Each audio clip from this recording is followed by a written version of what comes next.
Welcome to RPM International's conference call for the fiscal 2021 third quarter. Today's call is being recorded. This call is also being webcast and can be accessed live or replayed on the RPM website at www.rpminc.com. Comments made on this call may include forward-looking statements based on current expectations that involve risks and uncertainties, which could cause actual results to be materially different. For more information on these risks and uncertainties, please review RPM's reports filed with the SEC. During this conference call, references may be made to non-GAAP financial measures to assist you in understanding these non-GAAP terms. RPM has posted reconciliations to the most directly comparable GAAP financial measures on the RPM website. Following today's presentation, there will be a question and answer session, at which time, if you wish to ask a question, you will need to press star, then 1 on your telephone. Please note that only financial analysts will be permitted to ask questions. At this time, I would like to turn the call over to RPM's Chairman and CEO, Mr. Frank Sullivan, for opening remarks. Please go ahead, sir. Thank you, Michelle. Good morning and welcome to the RPM International Inc. investor call for our fiscal 2021 third quarter ended February 28, 2021. Joining me on the call today are Rusty Gordon, RPM's Vice President and Chief Financial Officer, and Matt Radachek, our Vice President of Global Tax and Treasury, who is also supporting our investor relation activities. Before we begin, I'd like to note that yesterday I received my second COVID-19 vaccine shot. I've encouraged our associates to get vaccinated, and I recommend the same to everyone listening to this call. It's the only way we can all do our part to end the pandemic and return to normalcy and reinvigorate the global economy. I'll start today's call by summarizing the factors that drove our strong financial performance for the quarter and how we were able to overcome the disruption caused by the severe winter weather storm that hit the U.S. in February. I'll then discuss how we are utilizing our record cash from operations and provide an update on our MAP to Growth operating improvement program. After that, I'll turn the call over to Matt, who will review our third quarter results in more detail. Rusty Gordon will conclude our formal remarks with the outlook for our fourth quarter. As you'll recall, in mid-February, a severe winter storm blanketed nearly 75% of the U.S. in snow, which disrupted transportation, distribution, and supply chains. In anticipation of severe transportation gridlock, the potential of losing multiple shipping days in North America, which makes up 70% of our revenue, and the desire to maintain transparent communications with our investors, we lowered our third quarter guidance on February 18th. The third quarter is our seasonally low quarter and historically generates only 5% to 10% of our annual earnings, so the magnitude of relatively small changes in earnings becomes magnified. However, in the end, through the extraordinary measures of our associates, as well as the fact that plants, distribution centers, and transportation network resumed operations more quickly than we anticipated, we were able to catch up and execute delivery of most of our customer orders in the final week of February, which enabled us to exceed our original third quarter sales and earnings guidance. For the quarter, we generated record consolidated sales, earnings, and cash from operations. Sales grew 8.1%, with 4.9% being due to organic initiatives, 2.1% resulting from acquisitions, and 1.1% as a result of favorable foreign exchange. Internationally, Europe and Canada showed good growth as well. Latin America showed growth in local currencies, but was flat when its results were translated back into U.S. dollars. Much like last quarter, 3 of our 4 operating segments generated solid sales growth and significant leverage to the EBIT line due to our MAP to Growth operating improvement program benefits, while being leveraged to the bottom line as we've done for the last 8 quarters. This was particularly impressive given the supply chain challenges and difficult comparison to last year's third quarter, when our adjusted EBIT increased 30.4%. On a segment basis, our Specialty Products Group led the way with organic growth of 13.4% in the quarter, and produced a second consecutive quarter of double-digit top line and bottom line growth. Our consumer group also generated double-digit organic growth as they continued to benefit from strong DIY demand. The Construction Products Group again generated solid sales and significant EBIT growth in challenging market conditions by focusing on infrastructure, which encompasses about 15% of RPM's consolidated sales, and its strong performance in repair and renovation. Results in our Performance Coatings Group declined due to difficult conditions in its primary end markets. Matt Ratajczak will cover the segment results in more detail in a minute. We continue to prove why RPM is the best home for entrepreneurial businesses in our industry with 2 acquisitions in March. These include the Tough Coat line of rubberized nonstick coatings used for aquatic applications, which is a great strategic fit with our Recreational Marine Products Group, and Bison Innovative Products, a manufacturer of raised flooring systems that will operate as part of our Fibergrate business.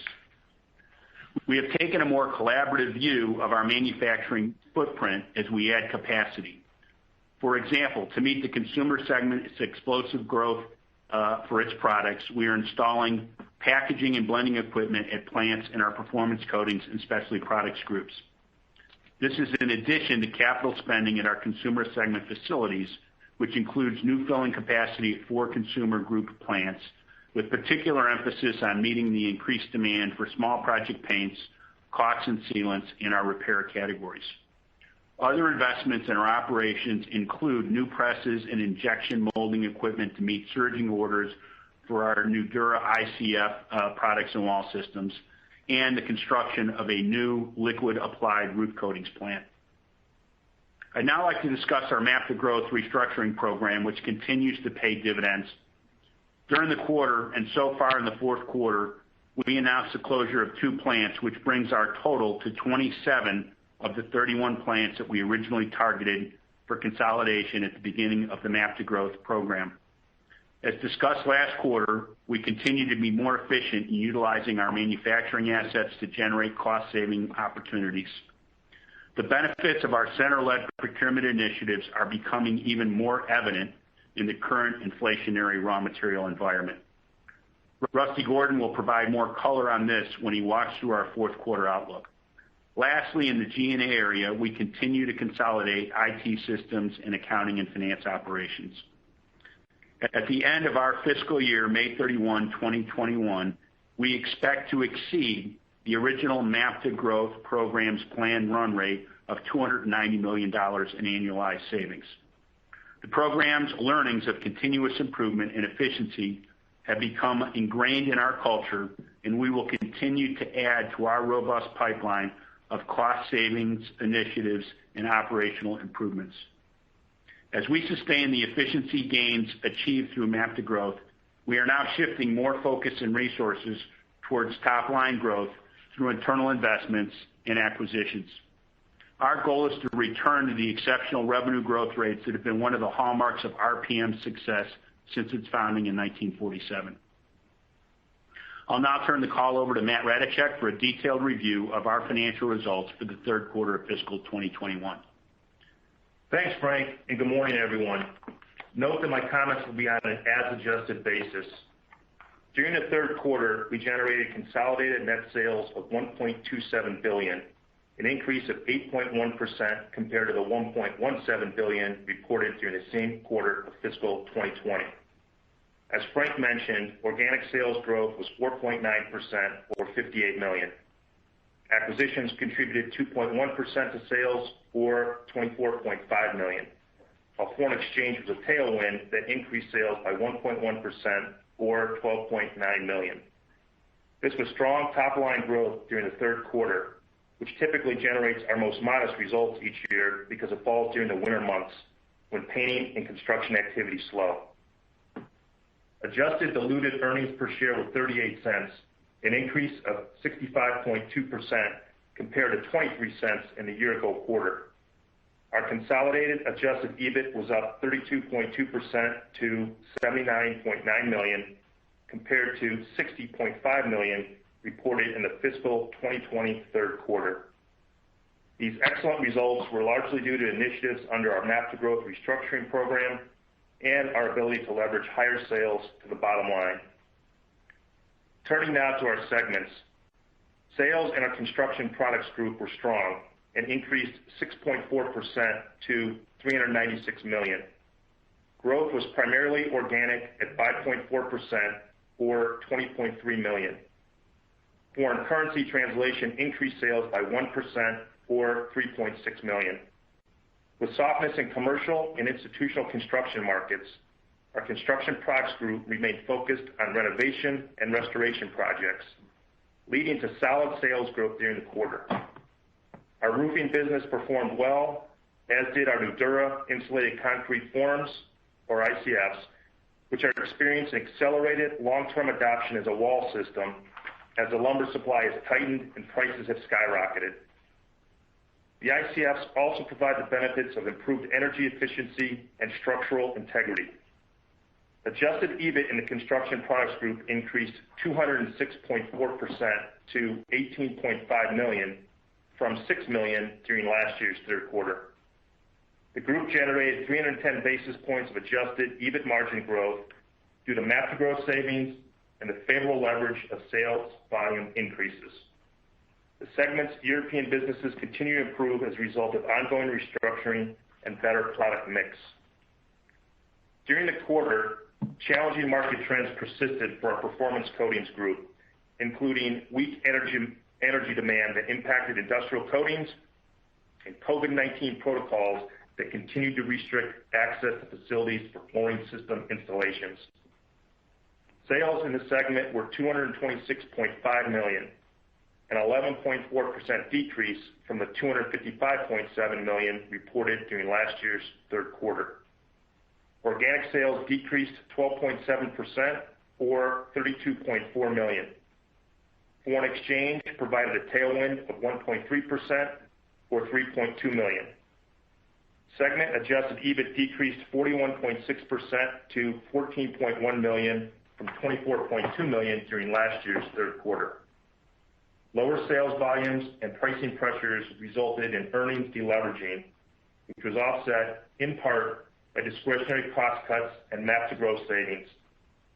As vaccines are administered and the impact of the pandemic diminishes, we expect the segment to rebound as its industrial customers catch up on maintenance and energy markets recover, in part due to increased travel. In the Consumer Group, sales were robust, increasing 19.8% to $477.7 million. Organic sales increased 12.7% or $50.4 million. And acquisitions increased sales by 6.1% or $24.5 million. Foreign currency translation increased sales by 1% or $4.1 million. The Consumer Group continued to capitalize on the positive DIY home improvement market trend by leveraging its broad distribution and market leadership in caulks, sealants, cleaners, abrasives, and small project paints.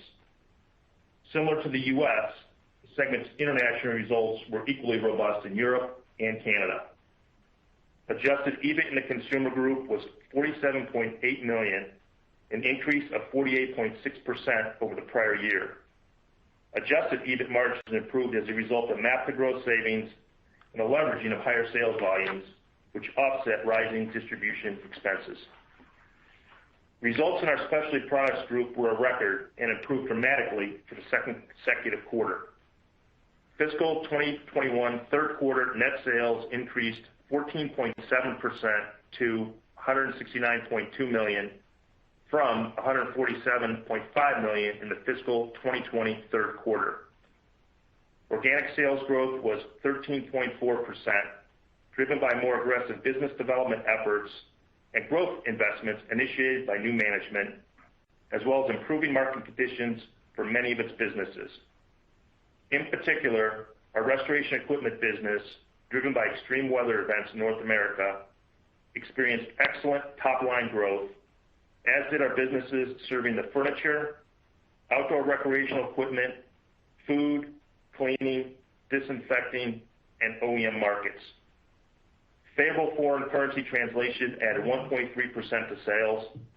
Adjusted EBIT was $25.3 million during the quarter, an increase of 44.2% compared to adjusted EBIT of $17.5 million in last year's quarter. The Specialty Products Group was able to drive MAP to Growth savings and operating leverage from higher sales volumes to the bottom line. Next, a few comments on our liquidity. Our year-to-date cash flow from operations improved by $270.7 million, or 71% over last fiscal year, to a record of $651.9 million as a result of continued better working capital management, where all components of working capital improved as compared to the prior year, and margin improvement from our MAP to Growth program. At the quarter's end, our total liquidity was $1.4 billion. Our net leverage ratio, as calculated under our bank agreements, was 2.13 on February 28, 2021, which was a significant improvement as compared to 2.90 a year ago. Our balance sheet remains strong, and we've strategically deployed our record cash flow to reduce debt. Simultaneously, we are completing acquisitions and making investments to improve the efficiency of our operations. Additionally, we repurchased approximately $24.6 million of stock during the quarter. I'll now turn the call over to Rusty for our outlook for the remainder of fiscal 2021. Thanks, Matt. The fourth quarter is seasonally our strongest and started off well in March. However, several macroeconomic factors are creating inflationary and supply pressures on some of our product categories. These factors include supplier refineries operating at lower levels due to low fuel demand, the disruption Winter Storm Uri caused on supply chains, intermittent supplier plant shutdowns in response to the pandemic, and significant worldwide demand for packaging, solvents, and chemicals used in cleaning products. We expect that these increased costs will be reflected in our results for the fourth quarter of fiscal 2021 and more significantly during fiscal 2022. We are moving aggressively to offset these increased costs with commensurate selling price increases. Fortunately, due to our MAP to Growth program, we are in much better position to weather these challenges than we were 3 years ago when the last inflationary cycle occurred. With a stronger partnership with our supplier base and longer-term contracts, we are working with our supplier partners to secure necessary raw materials and control costs to whatever extent possible. In addition, our improved center-led processes and systems are providing more timely and actionable information to address these challenges. We are also working in collaboration with customers through these supply chain difficulties. On a segment-by-segment basis, we are encouraged by the following. Number one, resumption of discussions on federal action on an infrastructure program, as well as municipal funding in the recent federal COVID stimulus bill that should support building maintenance in major end markets of our Construction Products Group. Number two, the resumption of travel and the recent rebound in energy markets give us optimism that our industrial protective coatings business in our Performance Coatings Group may have bottomed out as they start to lap into easier comparisons. Number three, the increasing re-entry of home improvement professionals into the market as more consumers become vaccinated and welcome outside contractors back into their homes, which will benefit our Consumer Group. And number four, high demand in our Specialty Products Group for its Legend Brands restoration equipment and solutions, which resulted from the property damage caused by Winter Storm Uri. While it disrupted many of our other businesses, the storm provided revenues for Legend Brands in February and a backlog of more orders in the fourth quarter as we help our customers respond to this natural disaster. As we look ahead to our fourth quarter and beyond, there is currently a great deal of volatility around input costs and uncertainty regarding material availability. While our third quarter earnings did not reflect recent material cost spikes due to our FIFO inventory methodology, inflation will likely be significant in our fourth quarter and into the first quarter of fiscal 2022. We have been and are in the process of implementing appropriate price increases and changes in terms, which we anticipate will offset the inflationary impact by the end of the first quarter of fiscal 2022. There is also much uncertainty related to the breadth and speed at which global economies reopen as people become vaccinated.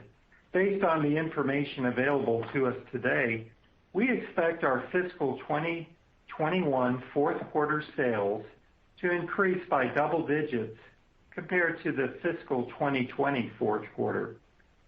Last year's fourth quarter should prove to be an easier revenue comparison because it was heavily impacted by the onset of the pandemic.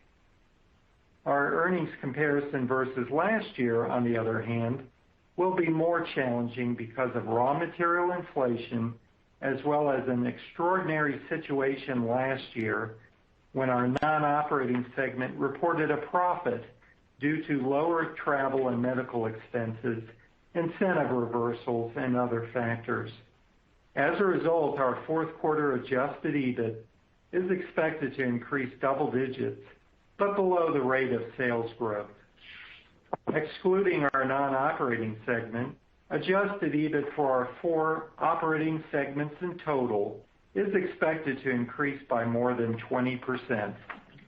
This concludes our formal comments. We will now be pleased to take your questions. At this time, if anybody would like to ask a question, please press star one on your telephone keypad. Again, that would be star one on your telephone keypad. Your first question comes from Frank Mitsch from Fermium Research. Your line is open. Good morning, Frank. Good morning, Frank, as well, and congrats on your second shot. And I hope there's the other folks in the room are making progress on that front as well. And appreciate the commentary, especially the interplay between raw materials and pricing. You're going to have it fully offset by the end of the fiscal first quarter of 22. I'm just curious if you could offer, kind of qualitative comments or quantitative comments in terms of what % raw material inflation you think you're facing here in the fiscal fourth quarter and in the fiscal first quarter. How significant are these headwinds? So I think a couple of things are happening. Number one, we were seeing inflationary increases at the end of calendar 20 and the beginning of calendar 21 that were structural.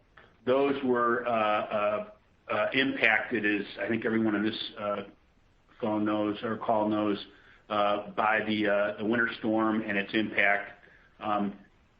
We are seeing temporarily certain raw materials like epoxies that are more than double in cost what they were a year ago. That's true across a number of categories. And so that aside, we think that you're going to see inflation in our markets that's going to be high single digits. And I think an important thing for people to understand is the inflationary impact on us and in our market and our industry exists throughout the P&L. It's not just raw material costs, it's transportation costs of all types, rail, over-the-road, truck, ocean freight, not a big issue for us, but ocean freight. And it's also labor costs. You're seeing higher labor costs in factories and distribution centers and to a certain extent across the organization. Labor costs are particularly interesting over the last year. To a certain extent, we're competing with the government. In some of our distribution centers, we would have seasonal part-time workers. We decided that if they could get paid more by staying at home, they would. We've had to replace many of those with full-time workforce that has a higher benefit expense. So inflation in total is going to be mid to high single digits throughout the year. That's structural. That does not include some of the extraordinary spikes that resulted from the storm, and they're throughout the P&L. That's very helpful. So you're going to be placing that throughout the year, but by the time you come, within 6 months or less than 6 months, actually, your price increases will have more than will have fully offset that. That's how we think about it, correct? That's correct. We will see some gross margin deterioration in our fourth quarter, particularly in our consumer business. We'll see gross margin deterioration in Q1. Again, in the consumer business particularly, which will be a combination of two things. One, cost price mix, and two, the fact that in consumer in Q1 will be rounding a first quarter performance last year where organic growth was up 34%, and we do not expect to exceed that. But those are the big challenges that we see, and I think you'll see a return to gross margin improvement after Q1. With the strong sales leverage and the continued benefits of MAP to Growth, we should see EBIT margin improvement modestly in Q4 at the operating level, as Rusty said, and then continuing in fiscal 21. I'm sorry. Very helpful. Fiscal 22. 22. Yep. Gotcha. That's very helpful. Thanks so much. Thank you, Frank. Your next question will come from Rosemarie Morbelli from G Research. Your line is open. Thank you. Good morning, everyone. And I got my second shot as well. Just thought I would ring the bell. So, Frank, can you talk about the trends you are seeing at the big box and other retailer outlets as far as your consumer business is concerned? I mean, you mentioned the anticipated benefits from the increasing vaccinations for performance products, but people, on the other hand, are going back to work, so there will be less do-it-yourself. And is professional painters and others, enough to offset a potential decline on the DIY in 2022? So in general, we're seeing still solid consumer takeaway across all of our consumer group customer base, but it's certainly down from what it was in the summer and the fall. In the summer and the fall, we were looking at 30% organic growth rates. Consumer takeaway in the third quarter was more in the low single-digit range, low teens, and we expect to start rounding much more difficult comparisons in April and May and the first and second quarter of fiscal 22. So I would expect, as we indicated a minute ago, that we'll see some gross margin challenges and, quite candidly, some very difficult comparisons in our consumer segment. Our results will be above what at the time were records in fiscal 19, but in the first half of next year and really starting in April and May, I would expect us to be flat to slightly down relative to the comparisons that we'll be facing. The flip side is, as we sit here, we are starting to see positive sales and earning contribution from our Performance Coatings Group, really the first positive results in the top and bottom line from those more industrial-focused businesses and industries that we've seen in more than a year. And as you can see in our results, the Specialty Products Group is roaring, and the Construction Products Group is roaring, and the dynamics of their underlying markets suggest that that will continue for some time in both segments. And Frank, you talked about going back to RPM, historical revenue growth. Can you remind us of what you have had a lot of acquisitions during that particular time frame. So can you remind us what the organic growth was historically? Boy, historically, Rosemary, and this goes back to the beginning of our MAP to Growth program, we had a 15 or 20-year compounded annual growth rate of about 6%. I'd say about half of that was from acquisitions.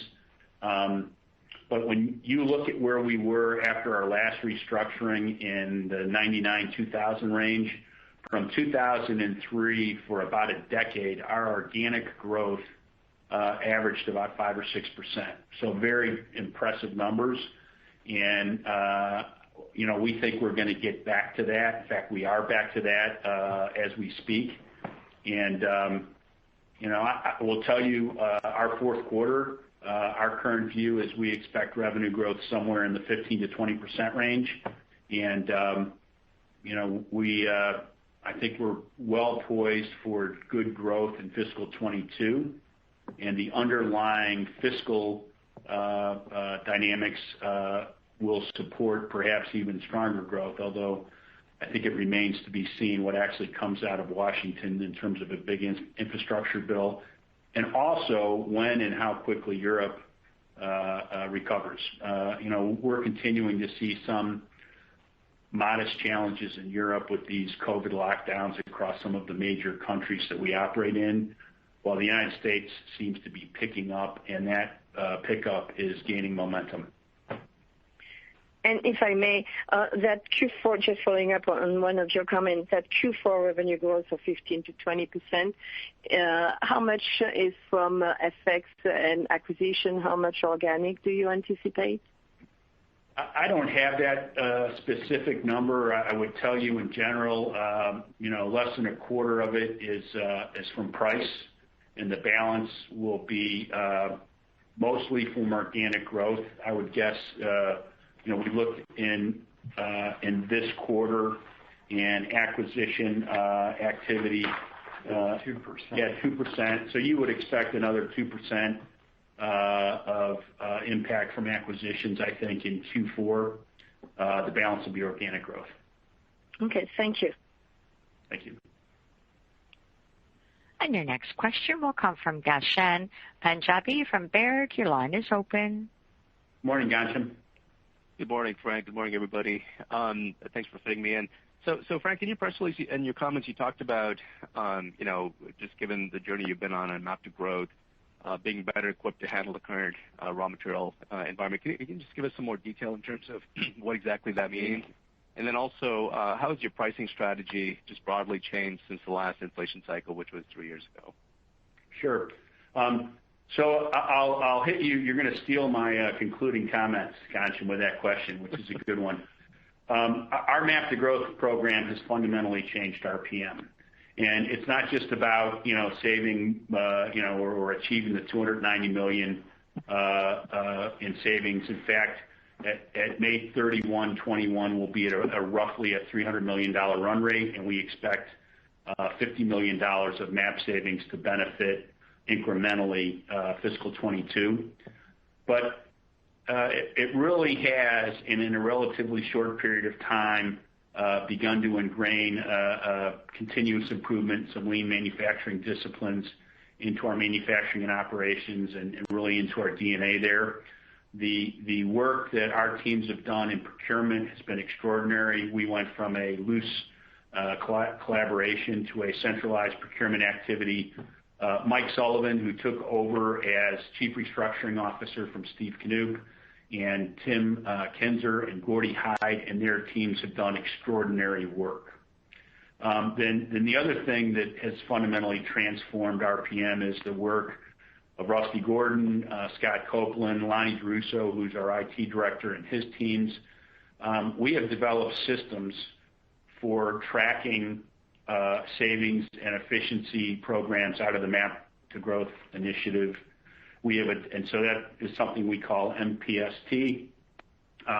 We have adopted that. We started a year ago. We got disrupted by COVID, but have adopted an internal ad corporate system to map growth initiatives called the MPGT. We have a consolidated effort to look much more aggressively and much more proactively at cost price mix. So what we've been able to do in terms of utilizing information across RPM on a centralized basis to communicate better, share best practices, and really have more real-time data in which to make decisions is dramatically different from where RPM was 3 years ago. and we expect to continue to build on that. The last comment I'll make is that we have the procurement effort has really established us as a good partner to some of our major raw material suppliers in ways that we were not before. And we have substantially more and different raw materials under global contracts than we did 3 years ago. And that has been very fortuitous in how that has helped us in this challenging raw material cost increase environment, but at least as we speak now, also a raw material availability environment. So it's pretty exciting because there'll be more to come around the kind of the cultural change that we've affected in MAP to Growth, which is, I think, in the long run, probably more important than the execution of achieving a particular efficiency number. And that concludes my prepared remarks. So, and also for my second question, going back to 3Q and your original guidance before you had that release on Feb 18th, construction came in well above what you'd originally assumed. I know it's a small quarter, but can you just give us a sense as to where exactly the upside came from and what drove that specific to 3Q? So I have commented before on this. Paul Hoogenboom, who leads our Construction Products Group, and his team are doing extraordinary work. And it's a combination of two things that came together at the right time. One is an effort to bring together, and this started before MAP to Growth, our collection of construction products businesses, so Drive It, Nudura, different parts of Tremco, some of which operated relatively independently in our Euclid Chemical business, into a much more integrated, kind of holistic approach to the market.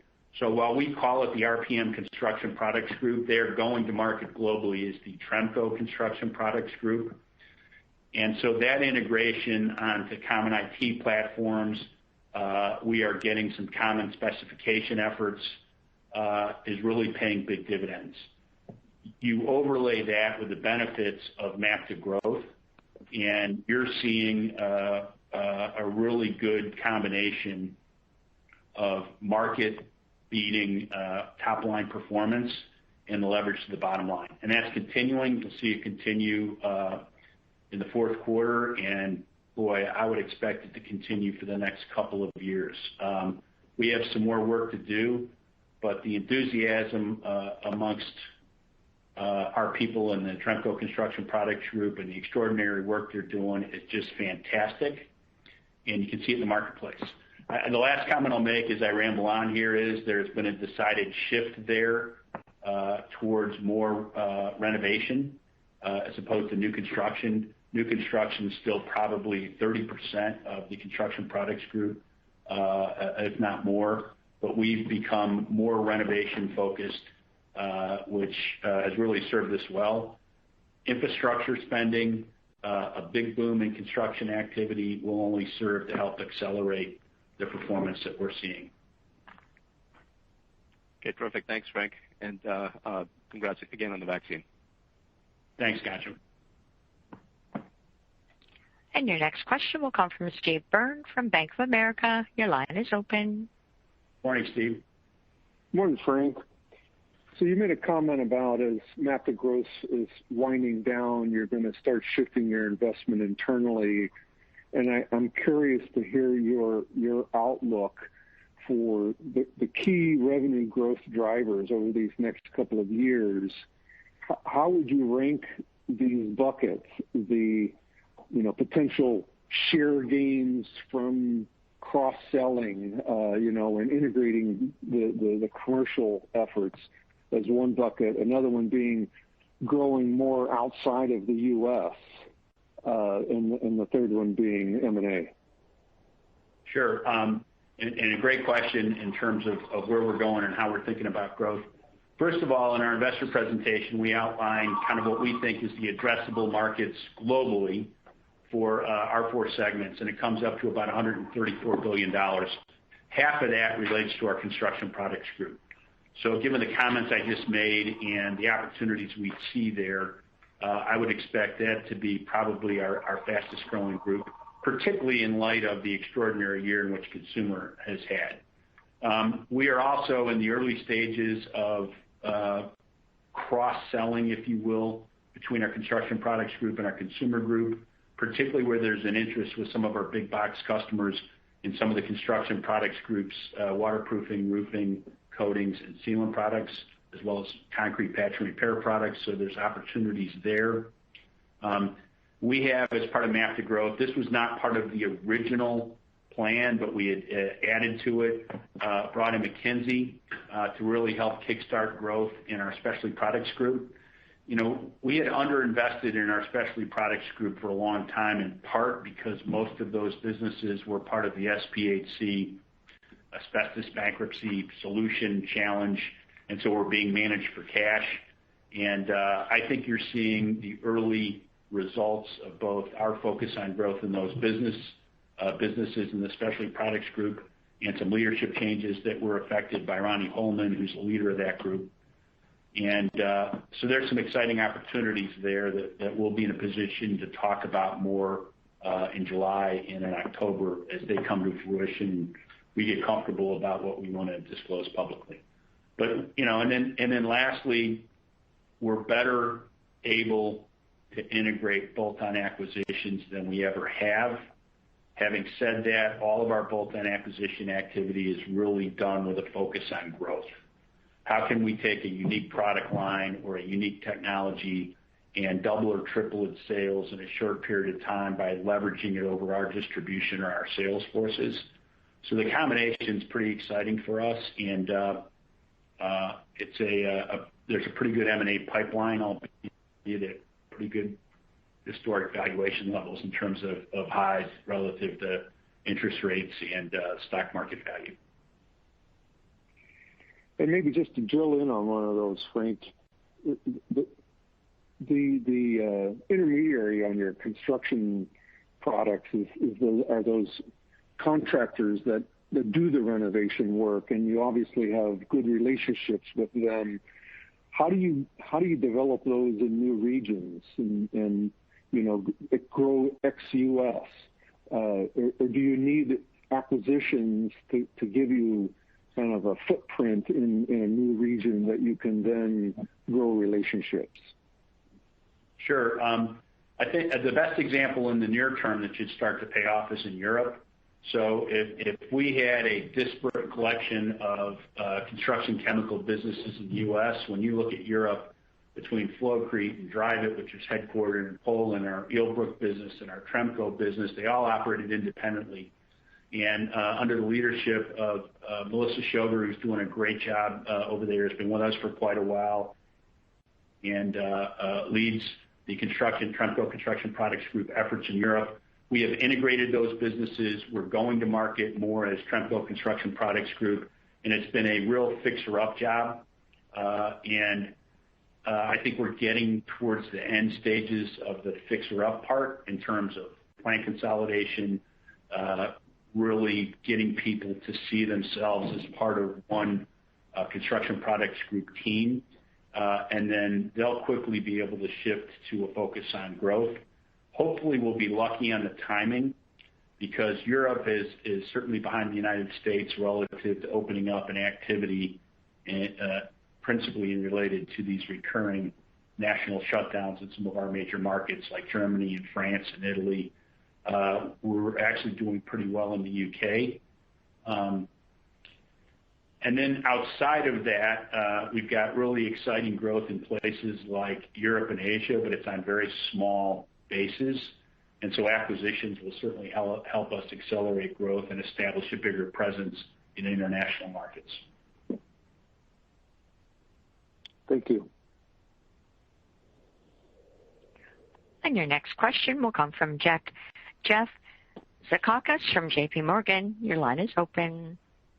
Hi. Thanks for. Good morning, Zekauskas. Oh, good morning, Jeff. Hi.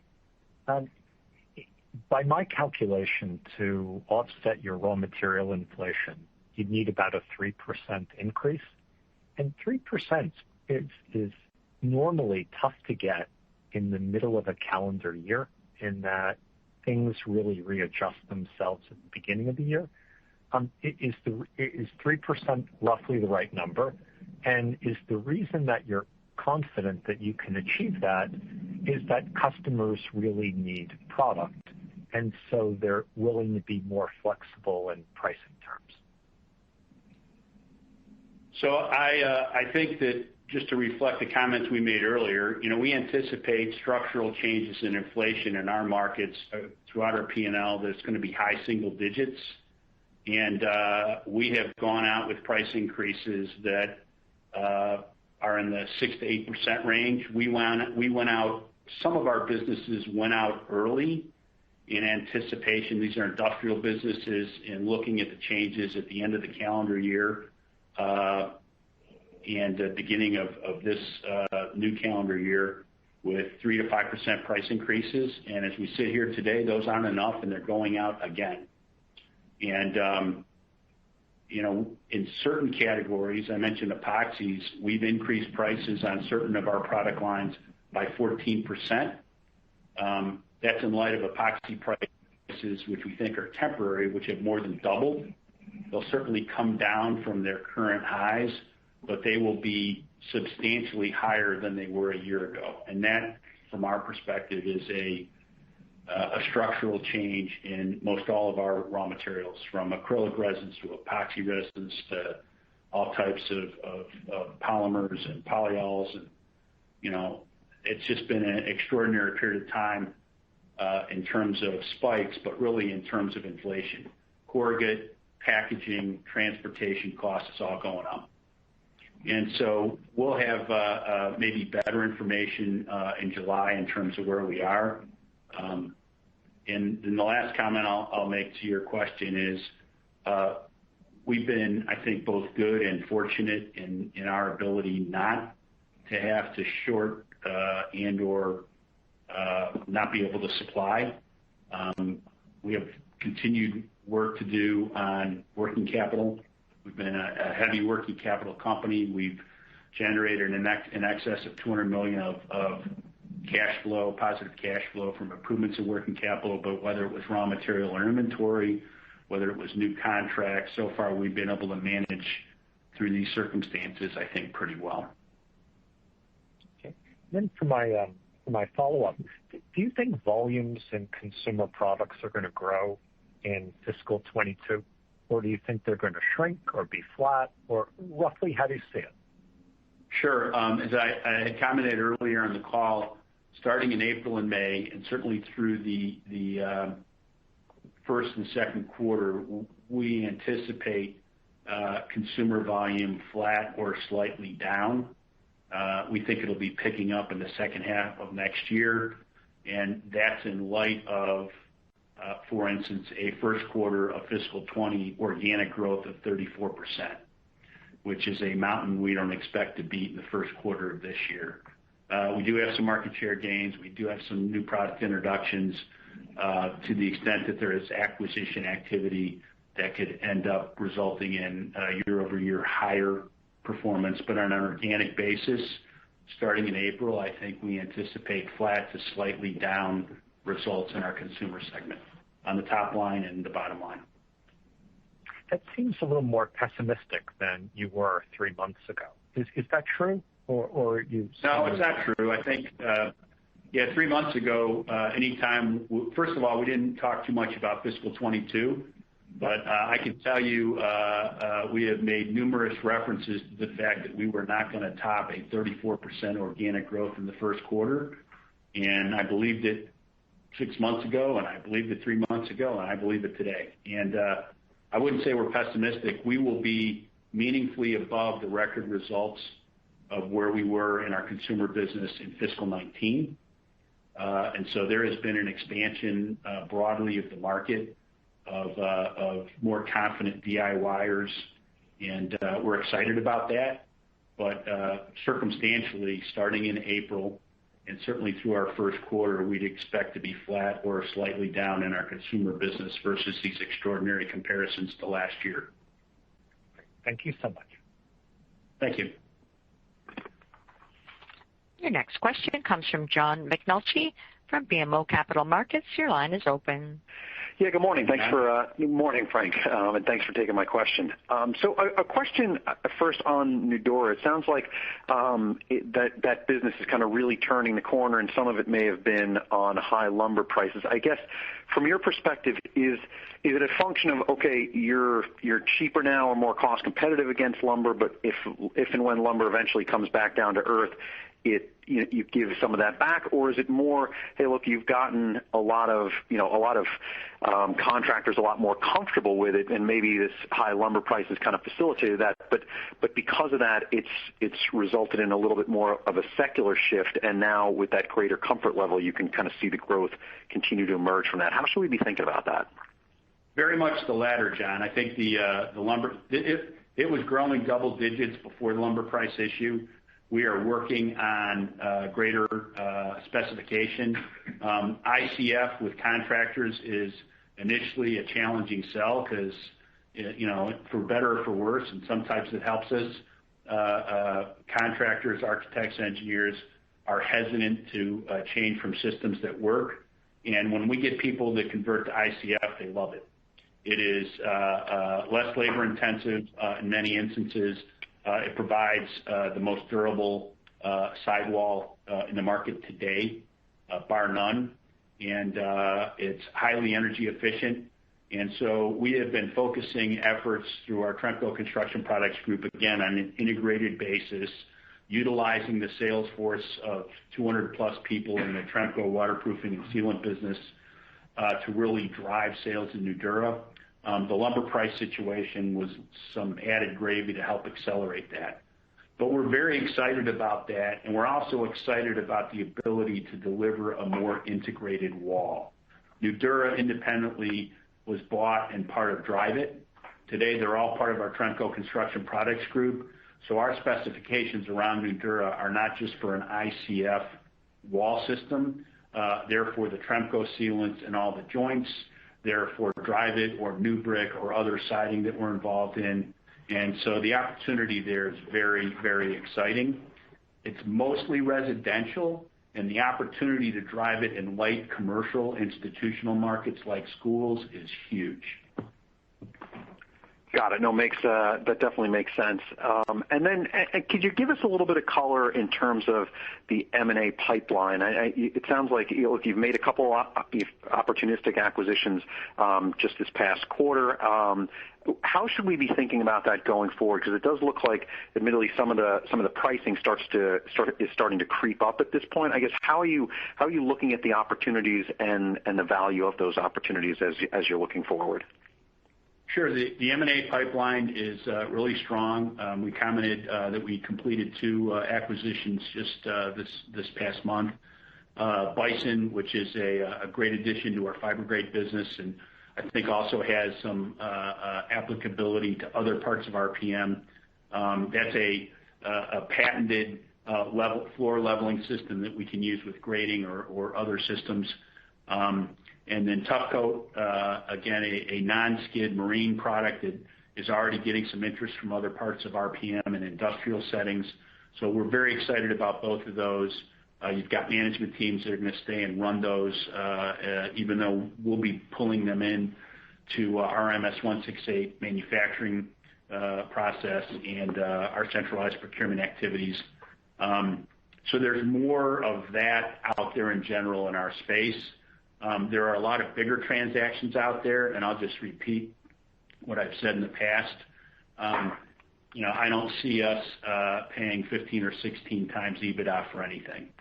And so to the extent that there's large transactions and people are willing to pay those relatively peak multiples in a period of time where they're peak earnings, that will not likely be RPM. But if there are some larger transactions that we can get done at what we believe to be a reasonable multiple with a reasonable IRR, we certainly wouldn't preclude looking at them. Got it. Makes sense. Thanks very much for the caller.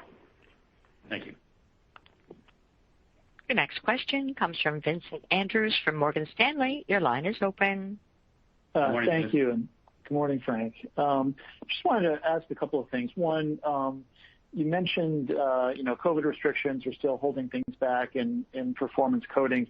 Just wondering if, now that Texas is pretty much opened up and Florida's pretty much opened up, like and they're the big geographies, when you look at your results in those states, are you seeing that with those restrictions lifted that, the performance of those underlying businesses is really snapping back, or and how's that comparing to what you're seeing in places that are kind of halfway open? Any thoughts there would be helpful. Sure. I had commented earlier on the call that as we sit here today in the spring, we're seeing positive results for the first time in a year on the top line and bottom line of those businesses. I think we'll have better color in July because the biggest reason is that we're starting to annualize really poor results.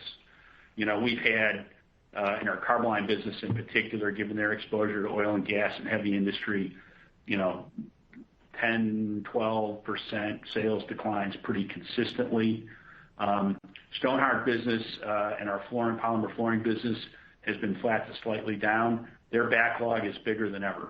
And so we're very hopeful that you're going to see some nice robust growth there.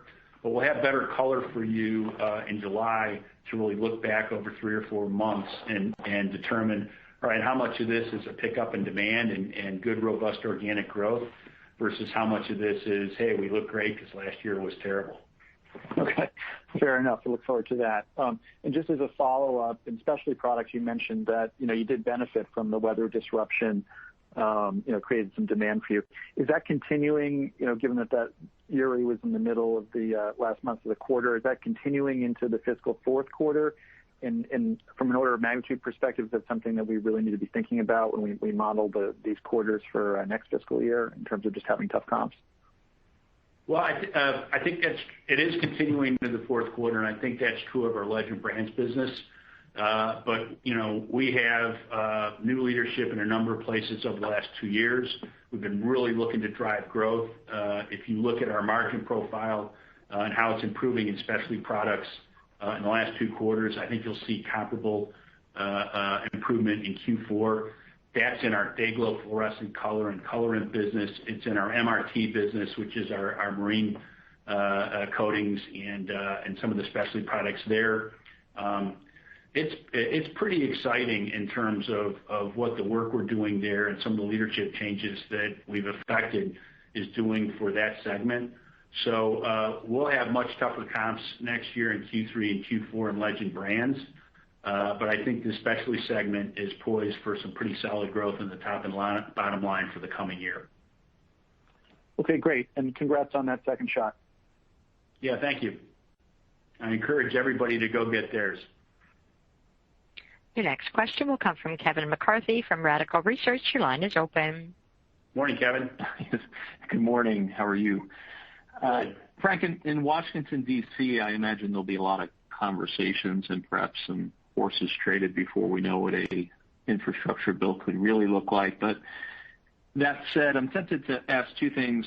A, what were your preliminary thoughts on the bill as it was unveiled? And then B, to the extent we might have a little bit better visibility at this juncture, is there anything you feel that you will be doing differently in terms of capital allocation or operating strategy, ahead of such substantial fiscal stimulus? Sure. Without being too much of a politician, I think we're going to have an infrastructure bill. I'm hopeful that it'll be more bipartisan than the most recent COVID bill. And I say that because if it's more bipartisan, whether it's larger or smaller, it will be more focused on bridges and highways and airports and port facilities and the things that will drive our business. And so I do think we'll be a beneficiary of that, and I think whatever benefit comes out of that will be in addition to the growth that we're experiencing at our Construction Products Group now. Okay. Then second, maybe a bit more of a housekeeping question, but as it relates to Winter Storm Uri, you talked about catching up in the final week of February. You also talked about some benefits flowing through into your Legend Brands business. If we kind of roll up all the puts and takes, was Uri a material positive or negative, in February? And what do you think the answer to that question would be for March as well? Sure. Certainly for our Legend Brands business, it was a positive in terms of driving, their air handling equipment and dehumidification equipment and stuff that they work with all their major customers in helping homeowners and light commercial recover from, storms like this.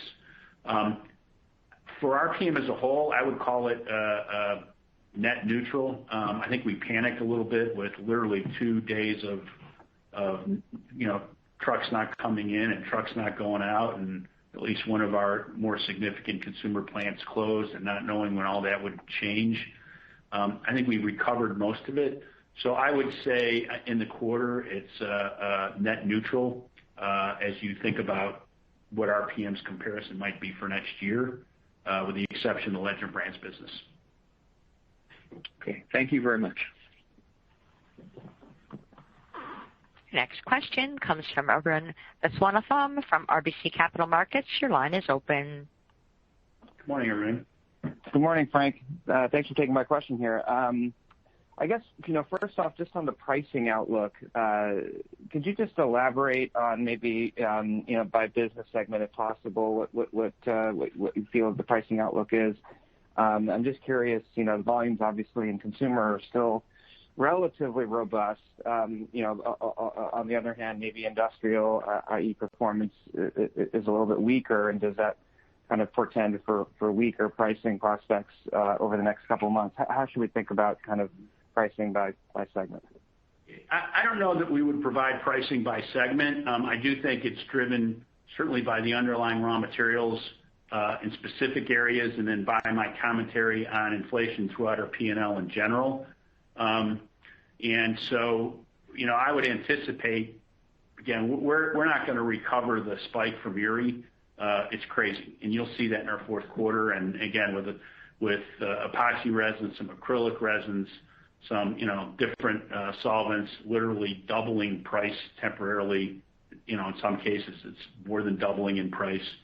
But we think there's a underlying inflation that's high single digits across our P&L.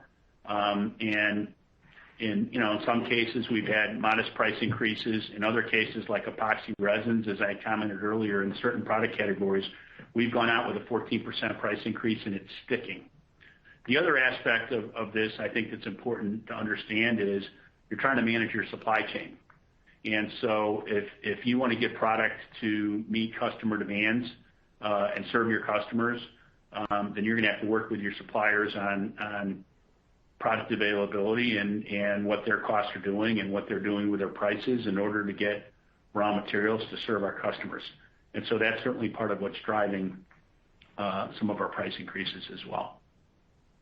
Okay, that's helpful. And then this is a quick follow-up. So then when you think about subsequent quarters, ultimately it sounds like you will be able to get price here, but it may take some time.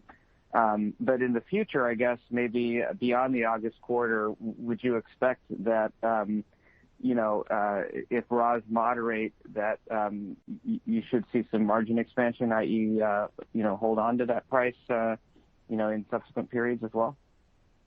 Sure. I think as I mentioned, there's $50 million of expected kind of final incremental benefits of our MAP to Growth program in fiscal 22.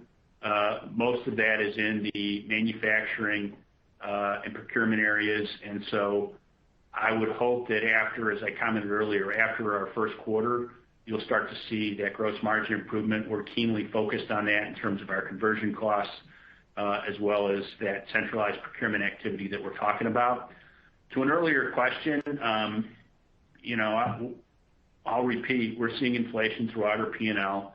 And from a political perspective, the United States spent $3 trillion on COVID relief and stimulus in calendar 20.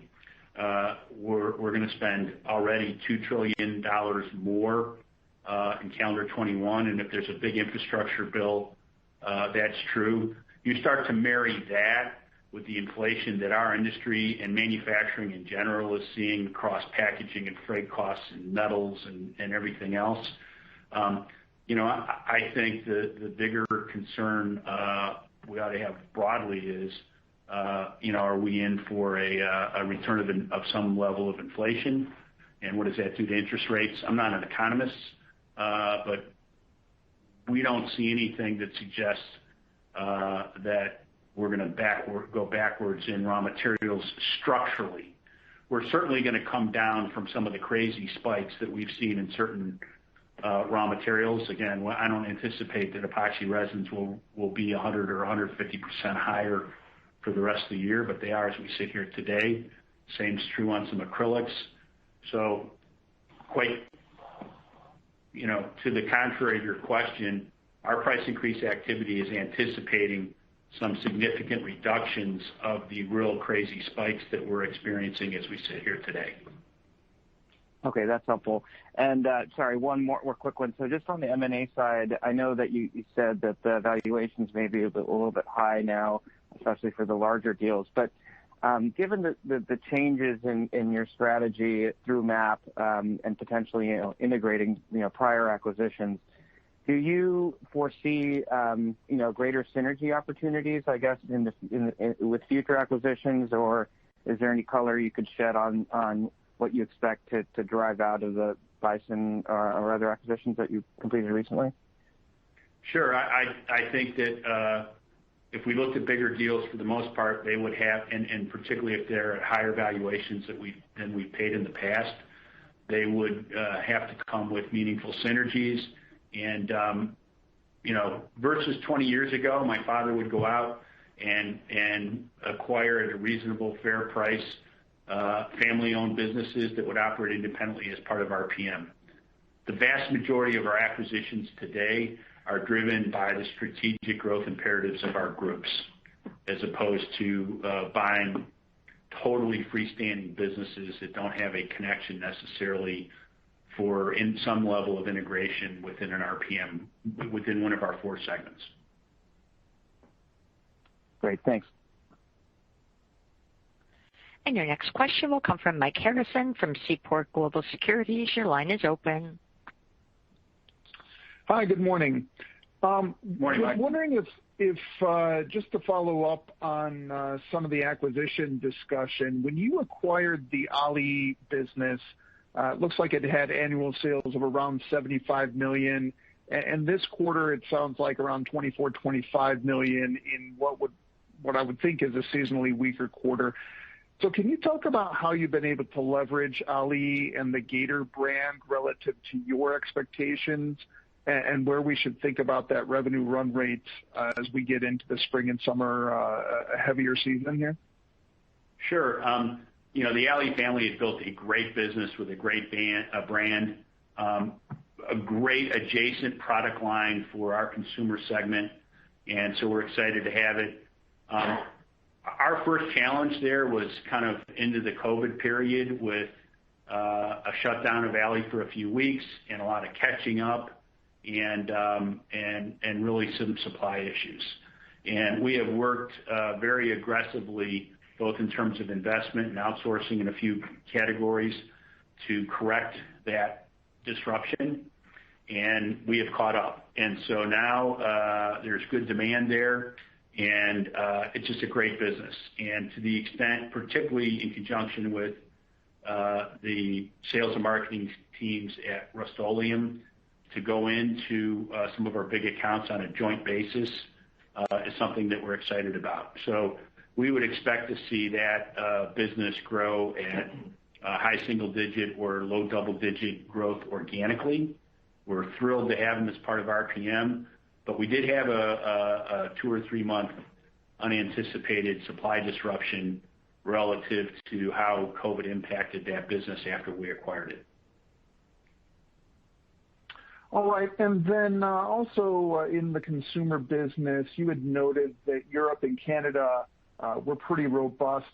I believe that the DIY demand trajectory was a little bit different in those international markets than what you saw with the strength in the U.S. in April and May. So how should we think about the comps of that international consumer business and maybe the pace of DIY demand over the next couple of quarters there? Sure. We do a couple $100 million of DIY business in Europe, disproportionately in the UK. And so, there has been more business activity in the UK. For instance, this recent shutdown wasn't applied as stringently to business activity as earlier UK activities were. And we've had a surprising to me, but really great execution by our leadership team there of a significant increase in e-commerce business. Literally, paint products and accessories direct to consumers, and that's growing. I think it's one of the areas broadly in the DIY markets, and to me, again, surprisingly, somewhat in the paint markets. One of the positive outcomes of all this is it's really accelerated consumer and customer interest in buying some of our products via e-commerce and direct ship, and our ability to learn how to do that more efficiently. And that was particularly pronounced in Europe, and really good execution by our leadership team and their associates there. All right. Thanks very much. And your next question will come from Josh Spector from UBS. Your line is open. Morning, Josh. Hey, good morning, Frank. Hi, everyone. Thanks for squeezing me in. Just a quick one on price again. When you talked about how you're going to capture the higher raw materials, you talked about changes in terms as something you could work with. Can you just give us an example of how that would work and how that would close the price raw gap? Sure. Without getting into specifics, really, the terms are part of price increase adjustments, and so it's really an account-by-account situation. It's a function of when the price increase goes effective. It's a function of a customer saying, can we change terms here or there? I don't know that means a lot for the biggest slug of our receivables because we have a program with MUFG on the payable side that's been favorable for us and favorable for both suppliers, and that's on the purchase side there. So that's an area where terms have benefited from us. You can see that in our payables. So it's really throughout the supply chain. And anytime you're talking price increases, you're talking level of price increases, initiation dates, and as how it might affect terms as part of the negotiation. But I wouldn't provide any specifics for obvious reasons. Okay, thanks. That's helpful. And just quickly, you talked about M&A for cash deployment. How about buybacks? And now that you've initiated buybacks again or started doing them, initially you had targets to do a certain amount over a period of time. I think there's maybe $500 million left in that target. Do you have any plans for the time frame you plan to execute that over? I don't know that we've announced a specific time frame. We have an open-ended repurchase program that's active again. Like everybody, our reaction in the spring of last year was to run to cash and plan for the worst. And I think our people managed through that pretty well. And our performance actually turned out to be better than we first feared in the March, April, and May period a year ago. And so with our board's approval, we reinitiated our repurchase program in January. And so quite quickly, with a board meeting at the end of January, we repurchased about $25 million of stock in the quarter. So that was over essentially a 2-month period.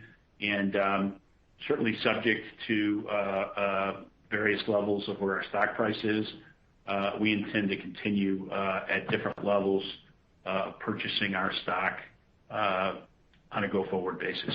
But we certainly will not purchase the next $500 million of stock as quickly as we effected the first, which I think was about 18 months. I would expect it to take us multiple years. Okay, thank you. And your next question comes from Kevin Hocevar from Northcoast Research. Your line is open. Hey, good morning, everybody. Thanks for squeezing me in here. On the raw material supply side, you talked a lot about the inflation that you're seeing, but curious if the supply issues here have impacted your ability to produce at all. Have you had to take any plant downtime or reduce shifts or anything like that? Just curious if it's impacted your production capabilities at all. The answer is yes. Thankfully, not on a sustained or meaningful basis. But we've had situations where we would have to stop production and/or wait for raw materials. And, we have pursued certain raw materials and certain chemicals direct through distribution, under contracts. In our industry, they're starting, the good news is they're starting to roll off. But at the end of February and into early March, we in our industry were met with about 30-plus force majeure triggers by primary raw material suppliers and some of the biggest chemical suppliers in the world. And most of those are starting to roll off, which is a really good sign. But we have not had any sustained outages due to raw material disruptions, but we have had some spot outages here and there that have been temporary. Okay, and then on the roofing side of the business, I know you got a nice presence in liquid applied roofing with AlphaGuard, and I believe that this is it sounds like you're even expanding capacity on this, and I know it tends to be a lower cost alternative to fully tearing off and replacing the roof, which I'd have to imagine in this environment is pretty appealing. So curious how that product line in particular is how building owners are adjusting. Folks that might have previously done a full tear and replace with roofing membranes using liquid applied instead. So just kind of curious how that's. Absolutely, we're in the process of a $20 million capital expansion in terms of our roof restoration coatings, and I think we've made we've been the leader. I say headway, but we've been the leader in driving roof restoration coatings as a way to extend the life of a typical end of useful life 30 or 40-year-old roof of all types, EPDM rubber roofing and other things. The ability to extend that for anywhere from 10 years in the short end to 20 years in the long end at a fraction of the cost of ripping something off and replacing it. And so the benefits of not filling up landfills, the benefits to building owners at a re-roofing or a roof restoration process that also is shorter time-wise starting to be picked up in the marketplace. Of course, we have competitors that are chasing that market as well, but that's continuing to grow for us at double digits. And we're continuing to invest in expanding our capacity there.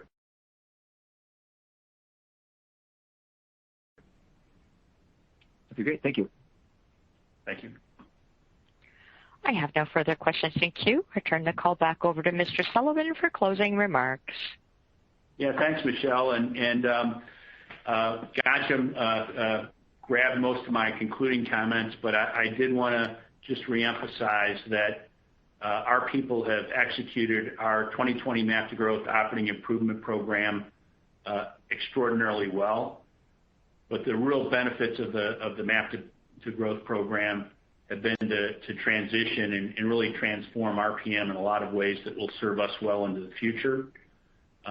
It's a program that will formally end at May 31, 2021, 5 months longer than we anticipated because of COVID. We are working on kind of what's next and look forward to communicating some of the details of that to our investors in July or perhaps October. I mentioned a lot of people that are driving that success. Two people that have been paramount to the success of that program are Steve Knoop and Paul Hugenboom. Steve, as many of you know, passed away a couple of years ago, but he was the primary architect of this and was a big, big, passionate believer in MAP to Growth and our ability to execute, and we've done it. And Paul Hugenboom was a leader in also developing that program, but as you have all heard, driving our performance in our construction products group, and there's a lot of exciting things to come there. So with that, I'd like to thank you all for your participation in our investor call today. I want to thank our associates for their tremendous efforts and dedication in what's been the most volatile environment that any of us have ever operated in. and that volatility continues. And thank our investors for their investment in RPM. And we very much look forward to talking about the details of the conclusion of our fourth quarter and our fiscal 21 full year when we talk to investors and release earnings in July, and also provide you more detail both about our fiscal 22 outlook and some of the longer-term MAP to Growth 2.0 ideas we have, both on the growth side and efficiency side. Thanks for participating in our call today, and have a great day. Thank you, everyone. This will conclude today's conference call. You may now disconnect.